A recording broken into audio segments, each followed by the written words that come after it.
लग्नानंतर होईलच प्रेम या मालिकेच्या पुढील काही येणाऱ्या भागांचे अपडेट जाणून घेऊया आपल्या आजच्या या व्हिडिओमध्ये. चला तर मग प्रेक्षकांनो सुरुवात करूया आपल्या आजच्या या व्हिडिओला. तर आता आपण इथे पाहणार आहोत पार्थ, काव्या, जीवा, नंदिनी यांचा गुढीपाडवा. तर दुसऱ्या बाजूला आता पार्थ आणि काव्या बनवणार छान एकत्र पुरणपोळी. आता नेमकं काय काय आणि कसं कसं घडतं हे सर्व आपल्या या व्हिडिओमध्ये शेवटपर्यंत जाणून घ्या. तर आता गुढीपाडवा असतो त्यामुळे काव्या ही अगदी सुंदर हिरव्या रंगाची छान मस्त साडी नेसून लेटेस्ट दागिने घालून मंगळसूत्र नथ घालून तयार झालेली असते. आता इतक्यात पार्थ फोनवर बोलत बोलत तिथे आलेला असतो. आता काव्याचं ते मनमोहक रूप पाहून पार्थ फोन बोलता बोलताच कट करतो. काव्या पार्थला म्हणते, देशमुख अहो फोनवर बोला. पार्थ म्हणतो, कट झाला. त्याबरोबर काव्या म्हणते, काय फोन की तुमची पतंग? त्याबरोबर आता पार्थ म्हणतो, दोन्ही. तशी काव्या आता लाजते आणि ती म्हणते, ते सगळं सोडा, मी कशी दिसते ते सांगा बरं मला. त्यावर आता पार्थ म्हणत असतो, तुम्ही खूप सुंदर दिसताय काव्या. त्याबरोबर आता काव्या ही पार्थला म्हणत असते, अरे बाप रे, आज माझं एवढं कौतुक करताय ते सुद्धा एक पटकन. त्याबरोबर आता पार्थ म्हणत असतो की हो तर. आणि आता पार्थ काव्याच्या जवळ येत असतो. तर काव्या पार्थला सांगते की पार्थ, गुढीपाडव्याची पूजा अजून व्हायची बाकी आहे, पूजा व्हायची आहे. त्याबरोबर मग काव्या पार्थला स्वतःपासून लांब करते. त्यानंतर मग पार्थ तर काव्याला म्हणू लागतो, काव्या तुम्ही सुंदर दिसताय पण एक गोष्ट कमी आहे. त्याबरोबर काव्या म्हणते, कमी काय हो? त्याबरोबर पार्थ म्हणतो, सांगू नको, जाऊ दे सोडा. त्यावर काव्या म्हणते, असं काय करताय देशमुख, सांगा ना काय राहिलं आहे ते. त्याबरोबर मग पार्थ म्हणतो, डोळे बंद करा. काव्या म्हणते, देशमुख. त्याबरोबर पार्थ म्हणतो, करा तर डोळे बंद. काव्या डोळे मिटते. पार्थ तिच्यासमोर मोगऱ्याचा गजरा धरतो आणि तिला म्हणत असतो, आता डोळे उघडा. तशी काव्य लगेचच डोळे उघडते. पार्थ तिला म्हणत असतो, याचीच कमी राहिली होती. मोगऱ्याचा गजरा बघून काव्या खूप खुश होते. त्यानंतर पार्थ स्वतःच्या हाताने तिच्या केसात मोगऱ्याचा गजरा माळतो आणि आता काव्याला म्हणतो, आता सुंदर दिसताय. त्यानंतर मग पार्थ आणि काव्या दोघंजणं स्वयंपाकघरात येतात. आता मालिनी काकू पुरणपोळ्यांसाठी छान तयारी करायला घेतच असतात. इतक्यात पार्थ आणि काव्याला स्वयंपाकघरात बघून मालिनी काकू म्हणतात, काव्या अगं बरं झालं तू आलीस, चल आपण पटपट पुरणपोळ्या करायला घेऊ. पार्थला बघून त्या म्हणतात, काय रे तू काय करतोयस इथे? त्याबरोबर पार्थ म्हणतो, अगं आई असं काय करतेस, तू एवढी नटली आहेस, सजली आहेस, सुंदर तयार झाली आहेस आणि आता तू इथे किचनमध्ये राबणार, कष्ट करणार, पुरणपोळ्या बनवणार, त्यानंतर मग तू घामाघूम होणार, मग तू छान नाही दिसणार, हे सगळं बरं नाही ना गं वाटणार. म्हणून मग मी विचार केला की मी सुद्धा यावर्षी मस्तपैकी तुम्हाला पुरणपोळ्या बनवायला मदत करतो म्हणून आलो किचनमध्ये. त्याबरोबर मालिनी काकू म्हणतात, काय रे हां, तुला काय वाटलं मला कळत नाही आहे? बायकोला पुरणपोळी बनवायला मदत करायची आहे म्हणून आला आहे स्वयंपाकघरात, सांग ना, बायकोला त्रास नको ना म्हणून. नाहीतर एवढी वर्ष आई दरवर्षी पुरणपोळी बनवते पण आईला कधी मदत करायला आला नाही स्वयंपाकघरात. काव्या बघतेस ना, मला कधी मदत केली नाही आणि आज म्हणे काय तर आई तू खूप सुंदर दिसतेस आणि तुला मदत करायची आहे वगैरे. बायकोसाठी करतोयस हे सगळं ते खरं तरी बोल कमीत कमी. त्यावर पार्थ हसतो आणि लाजतो सुद्धा. मालिनी काकू म्हणतात, बघ बघ बघ काव्या बघ कसा लाजतोय बघ खोटं बोलताना. तसा लगेचच पार्थ म्हणतो, काही लाजत वगैरे नाही आहे मी आई, उगाचच्या उगाच तू काहीतरी बोलू नकोस. आणि असं काय बोलतेस गं की जसं मी तुझ्यासाठी कधीच काही करत नाही. त्याबरोबर मग मालिनी काकू म्हणतात, हो का, तू माझ्यासाठी काय केलं आहेस आजपर्यंत ते सांग बरं. पार्थ म्हणतो, हां म्हणजे मी ते जाऊ देत ना आई, कशाला उगाच, त्यापेक्षा आज मी मस्त गरम गरम पुरणपोळ्या बनवतो, तू माझ्या हातच्या पुरणपोळ्या खा, छान लुसलुशीत. त्याबरोबर मालिनी काकू म्हणतात, नाही आता एवढी जर तुझी इच्छा आहेच बायकोला मदत करायची तर कर, मी जाते. आणि मग त्यानंतर मालिनी काकू काव्याला म्हणतात, काव्या लक्ष दे गं बाई. आणि मालिनी काकू स्वयंपाकघरातनं आता बाहेर पडू लागतात. तर काव्या म्हणते, आई हो कशाला जात आहे तुम्ही, थांबा ना, आपण मिळून पुरणपोळ्या बनवू. त्यावर मालिनी काकू म्हणतात, नाही नाही नको, कारण तुझ्या मनात जरी मी इथे थांबावं अशी इच्छा असली तरी माझ्या बालकाच्या मनात मी इथे थांबावं अशी अजिबातच इच्छा नाही आहे. काय पार्थ बरोबर ना? पार्थ म्हणतो, हो अगदीच. त्यावर मालिनी काकू म्हणतात, काय म्हणालास? पार्थ म्हणतो, अगदीच तसं काही नाही आई, थांबू शकतेस तू, थांब ना, खरंच थांब, आवडेल मला. मालिनी काकू म्हणतात, हो का, मग ठीक आहे थांबते की. त्यावर मग पार्थ म्हणतो, नाही नको, कशाला, तू उगाच थांबशील, तुला घाम वगैरे येईल, तू जा निवांत बाहेर बस, मी करतो सगळी तयारी. मग मालिनी काकू तिकडनं निघून जातात. त्यानंतर मग पार्थ म्हणतो, तर आता पुरणपोळी बनवण्यासाठी पहिले आपल्याला डाळ उकडवावी लागेल. चला तर आपण डाळ उकळायला घेऊया. काव्या म्हणते डाळ उकडण्या अगोदर डाळ भिजवावी लागते.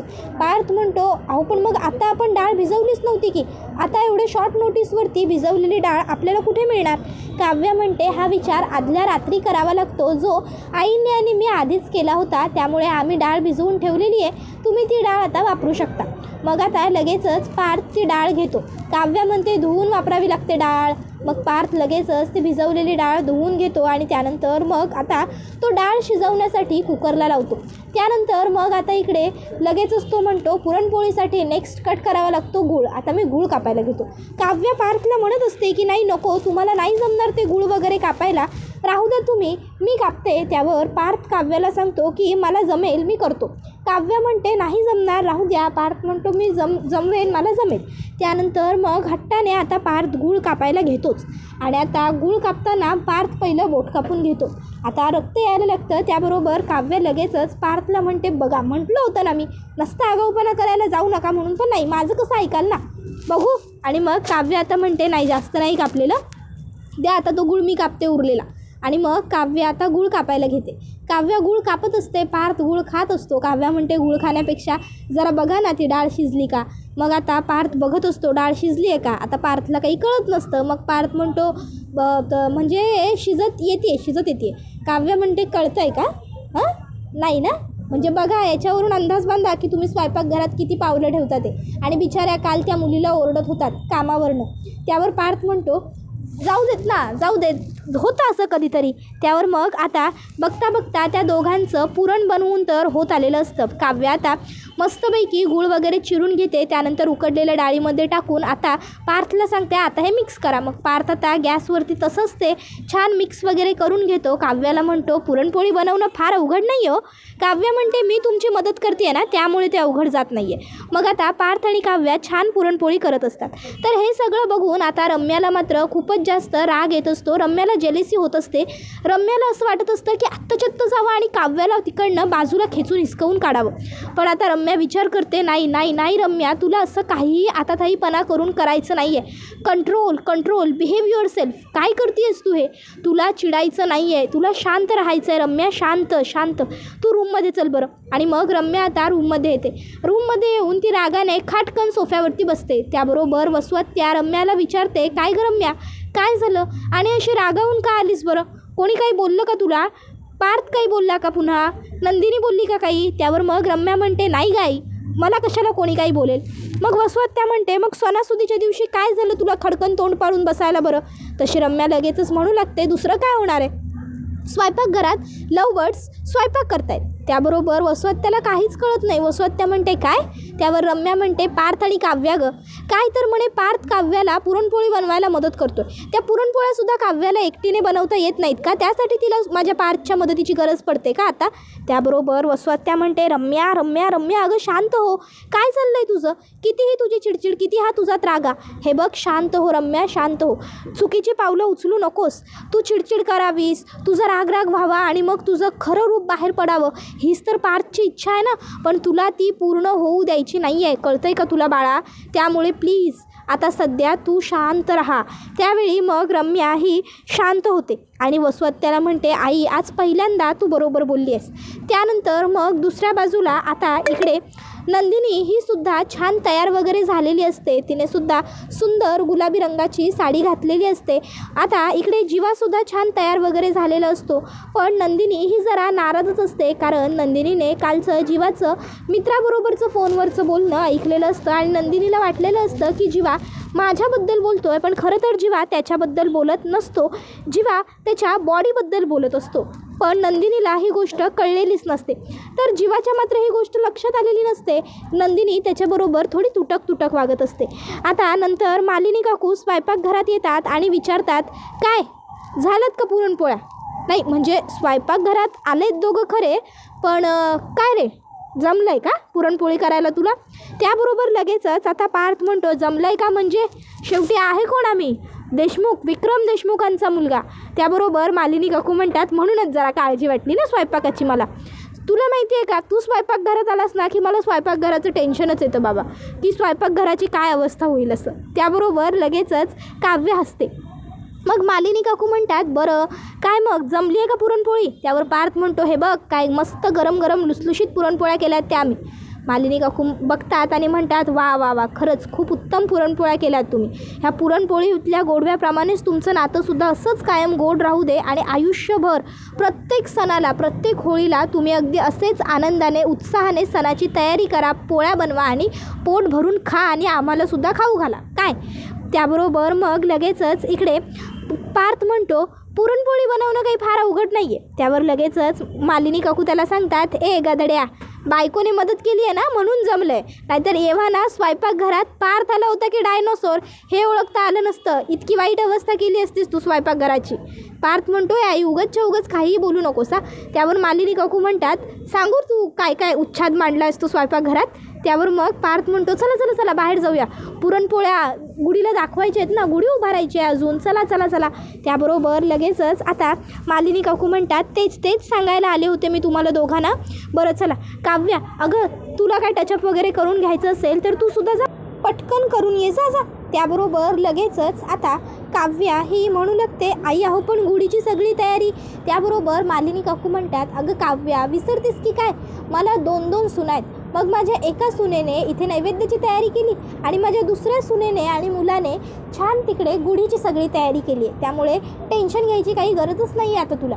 त्याबरोबर काव्य लगेचच म्हणते, ठीक आहे मग मी आलेच पटकन आवरून. आणि मग आता काव्या मस्त जाते, टचअप वगैरे करते आणि त्यानंतर काव्या परत बाहेर येते. आणि मग आता पार्थ, काव्या, जीवा, नंदिनी सगळे मिळून छान गुढी उभारतात आणि गुढीकडे आता चौघंही दोन्ही जोडपे प्रार्थना करत असतात आपलं आपलं आयुष्य, आपले आपले संसार सुखी होण्यासाठी. त्याचबरोबर आता काव्या ही प्रार्थना करत असते की ह्या घरामध्ये पुन्हा कुठलंच संकट नको येऊ देऊस देवा, घरामध्ये सुख, समाधान, शांती, समृद्धी सगळं आनंदाने नांदू दे. तर मालिनी काकूसुद्धा प्रार्थना करतात की माझी 4ही मुलं अशीच सुखात राहू देत. त्यानंतर मग आता स्वयंपाक बनवून झालेला असतो, गुढी उभारून झालेली असते, मग वेळ आलेली असते जेवायची. सगळे देशमुख आता छान जेवायला बसलेले असतात. आता लगेचच मालिनी काकू म्हणत असतात, आजच्या पुरणपोळ्या खूप खास आहेत, कारण आज पुरणपोळ्या मी किंवा नंदिनीने नाही तर आजच्या पुरणपोळ्या पार्थ आणि काव्याने मिळून बनवलेल्या आहेत.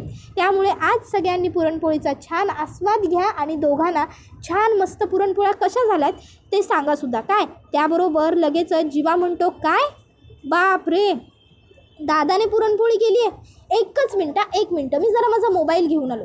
त्याबरोबर मालिनी काकू आणि विक्रम काका म्हणतात, अरे आता तुला मोबाईल कशाला हवा आहे? त्यावर जीवा म्हणतो, असं काय करताय आई बाबा, पार्थ दादाने पुरणपोळ्या बनवल्यात, ॲम्ब्युलन्स बोलवायला लागली तर? तसे लगेचच सगळेजण मोठमोठ्याने हसतात. तर लगेचच मालिनी काकू म्हणतात, ए राहू दे, आला मोठा शेफ, माहिती आहे असू दे. त्यानंतर मग सगळेजण हसतात आणि खाऊ लागतात. आता नंदिनी म्हणते, नाही मला नको आहे जेवण, मी ठीक आहे. त्याबरोबर मग मालिनी काकू म्हणतात, अगं असं काय करतेस नंदिनी, जेवण नको याला काय अर्थ आहे? नाही असं नाही, अगं आज एवढा सण आहे, आज उपाशी नाही राहायचं, खाऊन घे बरं नंदिनी. त्यावर नंदिनी म्हणते, नाही आई खरंच मला नको, मला भूक नाही आहे, खरंच राहू द्या ना. त्याबरोबर मालिनी काकू म्हणतात, अगं नंदिनी असं काय करतेस, मी बघितलं ना तिकडे तुला तुझ्या माहेरी पुरणपोळ्या किती आवडीने खातेस तू, तुला पुरणपोळी किती आवडते हे मला माहिती आहे, उगाच नाही कशाला म्हणतेस, ये पुरणपोळी खा. त्याबरोबर नंदिनी म्हणते, खरंच आई नको. मालिनी काकू म्हणतात, काय गं काही झालं आहे का, तुझ्या मनात काही आहे का?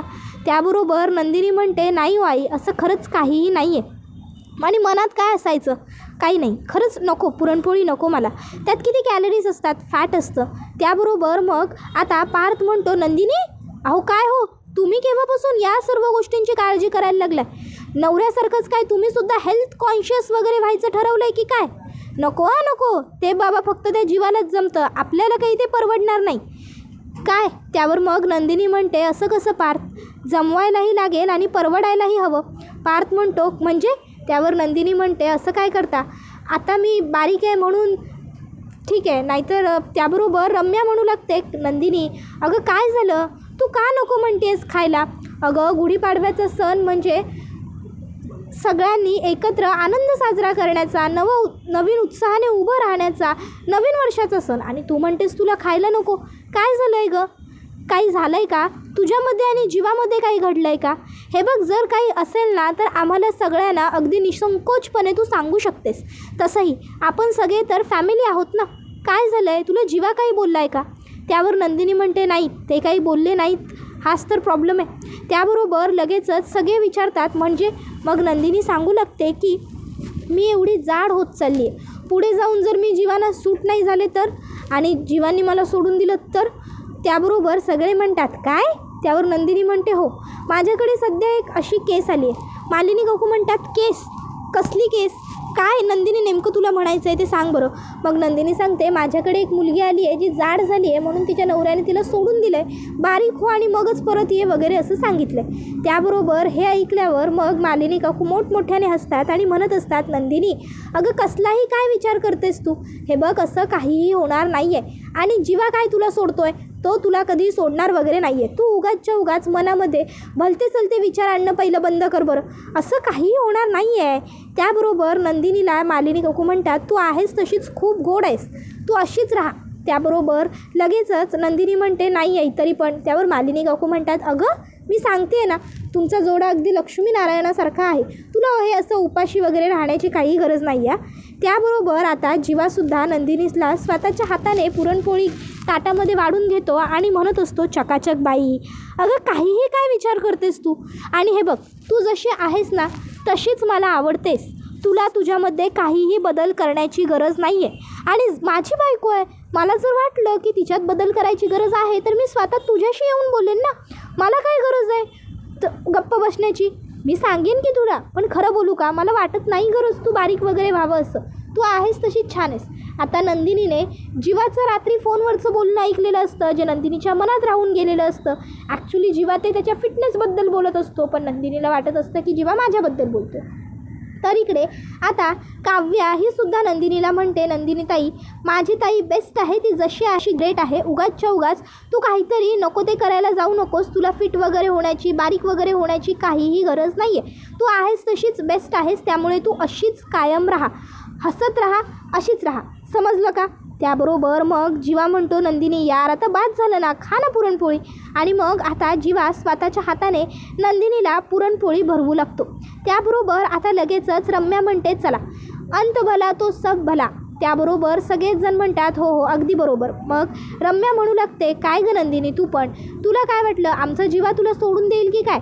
असं कसं सोडून देईल? नाही, आमचा जीवा असा नाही आहे. आता खरं तर रम्या ही मनात म्हणत असते, खरंच तुला जीवाने सोडून दिलं ना तर बरंच होईल, म्हणजे तुझंही आयुष्य उद्ध्वस्त आणि त्या काव्याला तर पार्थपासून मी वेगळं करणारच आहे, म्हणजे हिचंही आयुष्य उद्ध्वस्त. एकीचाही संसार सुखाने होऊ द्यायचा नाही आहे मला, आणि मी नाहीच होऊ देणार. तुम्हाला काय वाटतं, मी चांगलं वागते म्हणजे मी बदलली आहे? तुम्ही खूप मोठी चूक करताय माझ्यावर विश्वास ठेवून. पण असो, किती दिवस चालतं हे सगळं ते बघूया, असं सगळं रम्या मनातल्या मनात म्हणत असते. त्याबरोबर हा व्हिडिओ इथेच संपतो. व्हिडिओ आवडला असेल तर व्हिडिओला लाईक करा, चॅनलवर नवीन असाल तर चॅनलला सबस्क्राईब करा आणि बेल आयकॉन आठवणीने प्रेस करा, जेणेकरून तुम्हाला पुढच्या प्रत्येक व्हिडिओचं नोटिफिकेशन मिळत जाईल आणि सर्व व्हिडिओंचा आनंद हा अगदी उत्तम पद्धतीने घेता येईल. चला तर मग प्रेक्षकांनो, आजच्या पुरतं इथेच थांबूया. पुढचा व्हिडिओ येईपर्यंत ह्या व्हिडिओचा छान पद्धतीने आनंद घेत राहा. लग्नानंतर होईलच प्रेम ही मालिका तुम्हाला कशी वाटते हे आम्हाला कमेंटमध्ये नक्कीच सांगा. टाटा, बाय बाय, धन्यवाद, take care all of you.